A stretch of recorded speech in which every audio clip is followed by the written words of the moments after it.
ആത്മീയതയും പ്രാർത്ഥനയും കത്തോലിക്ക സഭയുടെ അടിസ്ഥാന ശിലകളാണെങ്കിലും വരുന്ന 2026 നിയമസഭാ തെരഞ്ഞെടുപ്പിൽ കത്തോലിക്ക സഭ ചില നിലപാടുകൾ കടുപ്പിച്ച് സ്വീകരിച്ചില്ലെങ്കിൽ പിന്നതൊരിക്കലും നികത്താനാകാത്ത വിടവായി മാറുമെന്നതിൽ ഒരു സംശയമില്ല.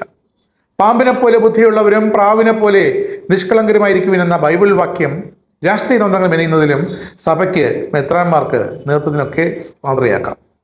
സമുദായത്തിന്റെ താല്പര്യങ്ങൾ സംരക്ഷിക്കുന്നതിന് സഭയ്ക്ക് പ്രായോഗികവും തന്ത്രപരവുമായ ചില കാര്യങ്ങൾ സ്വീകരിക്കാവുന്നതാണ്. സഭാ നേതൃത്വത്തിന് വേണ്ടത് ഒരു ആക്ഷൻ പ്ലാൻ തന്നെയാണ്. Issue based politics. ഒരു പ്രത്യേക രാഷ്ട്രീയ പാർട്ടിയോട് സ്ഥിരമായി മമത, ആഭിമുഖ്യം, പ്രീണനം ഇതൊക്കെ പുലർത്തുന്നതിന് പകരം വിഷയങ്ങൾ അടിസ്ഥാനമാക്കി ഇഷ്യൂ ബേസ്ഡ് നിലപാടെടുക്കുക.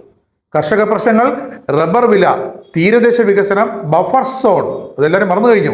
ഇത്തരം വിഷയങ്ങളിൽ സമുദായത്തിന് ഗുണകരമായ നിലപാട് ഏത് പാർട്ടി സ്വീകരിക്കുന്നുവോ അവരെ പിന്തുണയ്ക്കുക. ഇത് രാഷ്ട്രീയ പാർട്ടികൾക്കിടയിൽ സഭയുടെ വോട്ടിന് വില വർദ്ധിപ്പിക്കും. സഭയുടെ വിശ്വാസ്യതയും നിലപാടിനും അത് മാറ്റിക്കൂട്ടും.